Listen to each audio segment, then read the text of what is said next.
지금은 이 초가집이 많이 사라졌지만 예로부터 이 농촌에서는 이 겨울이 시작되는 이맘때 1년에 딱 한 번 이 특별한 월동 준비를 해왔습니다. 한 해 동안 이 초가집 위에서 이 비바람을 막았던 이 헌집을 내리고 이 새 볏집을 얻는 이형 교체 작업인데요. 이 농촌의 이 전통적인 월동 준비와 이 다가올 이 한파에 대비한 이 가로수 보호 작업에 나선 사람들을 만나보시죠. 아침 저녁으로 영하의 날씨를 기록하는 요즘. 추위에 약한 나무들이 냉해를 방지하기 위한 또 다른 월동 준비 현장을 찾았습니다. 이곳에서도 역시 볏집이 큰 활약을 하고 있는데요. 나무 밑동부터 꼼꼼하게 감싼 다음 차츰 위로 올라가면서 감싸주는데요.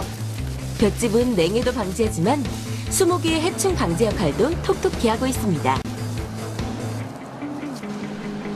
여름 동안 나뭇잎을 갉아먹던 해충들이 월동을 위해 나무 기둥을 타고 땅속으로 내려가면서 이때 둘러놓은 볏집을 월동지로 삼아 머물게 되는데요.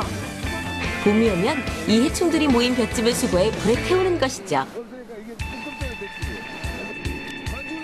이렇게 하루에 약 160그루의 나무를 볏집으로 감싼다고 하네요.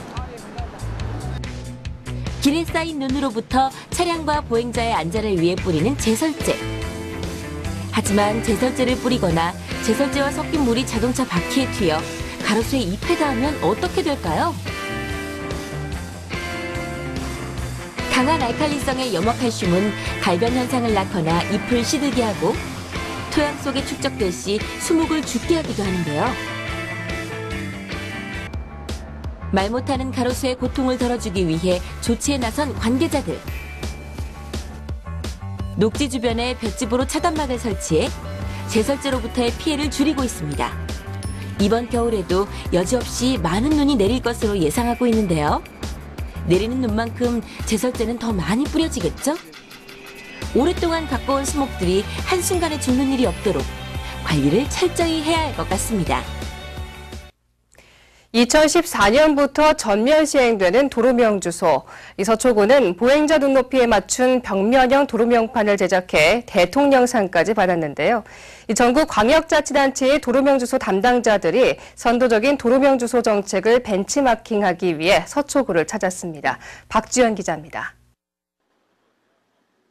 서초구는 2014년 도로명 주소 전면 시행에 대비해 전국 최초로 벽면형 도로명판을 지역 곳곳에 설치했습니다.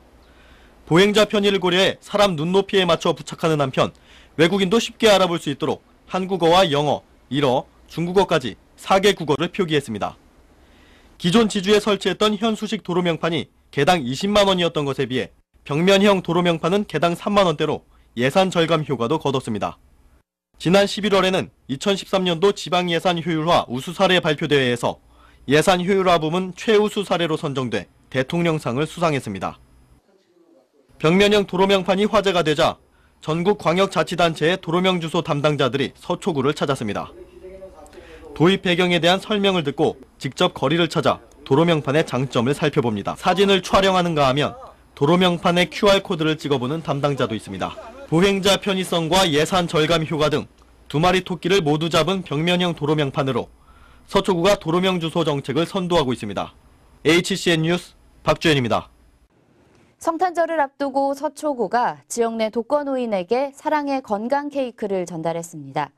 서초구 어르신들과 방문 간호사로 구성된 자원봉사단은 지난 17일 무설탕 건강 케이크를 직접 만들어 지역 내 독거노인 가정 100가구에 직접 전달했습니다. 서초구와 서초구 보건소는 성탄절 외에도 매달 생일을 맞은 독거 어르신들에게 축하 케이크를 전달하고 있습니다. 2014 희망온돌 따뜻한 겨울나기 성금 전달식이 서초구청에서 열렸습니다.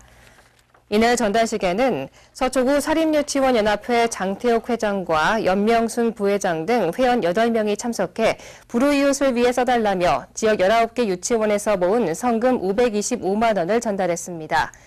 한편 서초구 사립유치원연합회는 지난 2010년 이후 4년째 겨울나기 성금을 모금하고 있습니다. 초등학생 자녀를 둔 학부모를 대상으로 진로지도 강좌가 10일 서초 이동 주민센터에서 열렸습니다. 이날 강좌에는 학부모 30여 명이 참석한 가운데 사단법인 글로벌 지역발전정책연구원 신우경 상임이사가 진로의 개념과 진로 교육, 미래의 진로 설계 계획에 대해 강의했습니다.